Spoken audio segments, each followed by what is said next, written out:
Covalent molecules are molecules where they share electrons, okay? Now, there's even sharing and there's uneven sharing of electrons, all right? We talked about this before.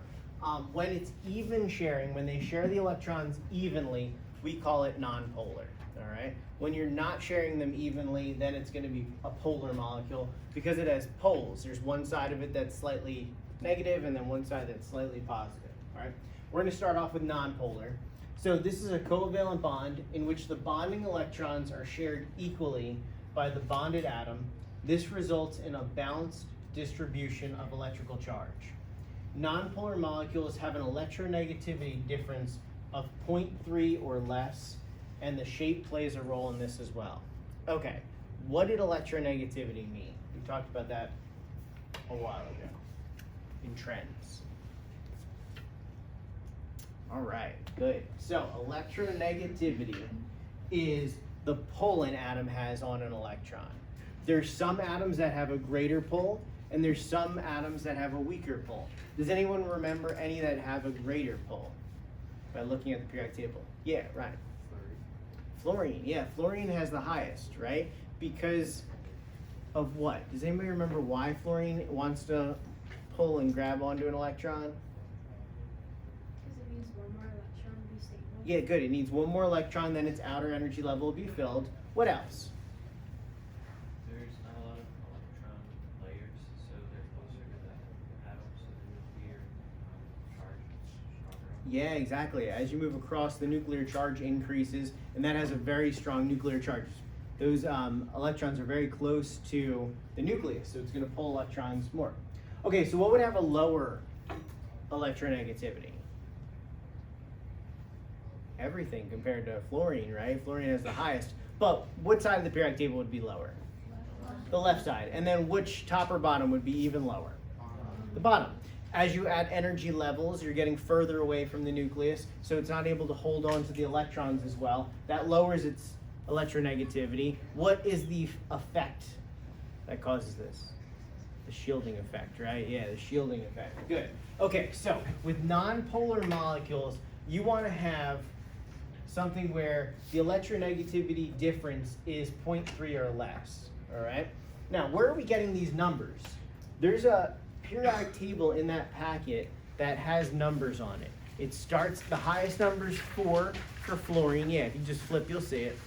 Fluorine would have 4, and then it goes all the way down to 0.7 for like cesium, all right?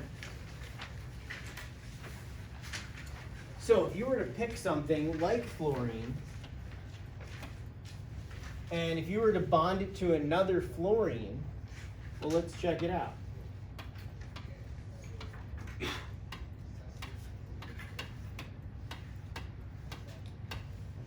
All right, so here's 2 fluorines. We're going to have the bond go between them, right? What's fluorine's number? 4. All right, so there's 4. What's the other fluorine's number? 4. What's the difference between them? 0. So can you imagine playing tug of war against yourself? Who would win? You, right? No, no one would win. No one will win, right? Because you're pulling at the same force. So nothing would happen, all right? The same thing's true here.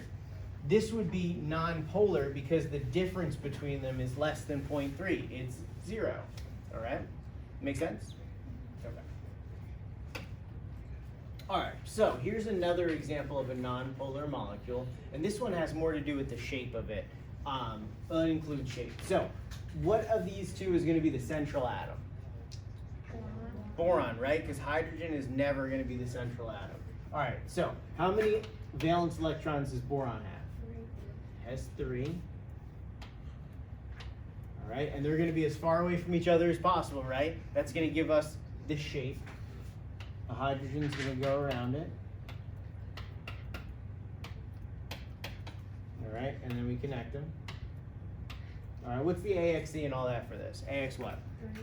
Good, AX3. The shape?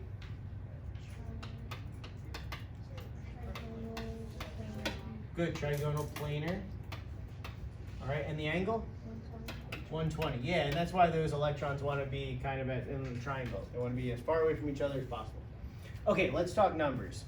boron. What's boron's number on that periodic table? 2. Is it just 2.0? Yeah. Okay, so we have 2.0, and then hydrogen is 2.1. All right. So what's the difference between these two right here? Yeah, 0.1. So the difference here is it's going to be going in that direction, 0.1. So you always go towards the higher one, all right, because that's pulling it, but it's only pulling it by 0.1. What about this here? Same thing. This is 2.1. It's going in this direction, 0.1. And then this one's 2.1, and that's 2. Same thing, 0.1 in that direction. Nope, I don't know why I wrote 0.4. Okay, so we have 0.1 moving in all these directions. Could you imagine if you were pulling a rope? If there was 3 of you pulling a rope, the rope was tied in the middle, there were 3 ropes coming out from it, you were all pulling with the same force. Would the rope move anywhere? No, right? It wouldn't go anywhere because you're all pulling at 0.1. It's kind of like pulling the rope against yourself here because they're all moving with the same kind of force, all right? So this would be nonpolar because it wouldn't be moving anywhere. And it's less than 0.3 if you kind of look at the difference there, all right? Any questions with that one?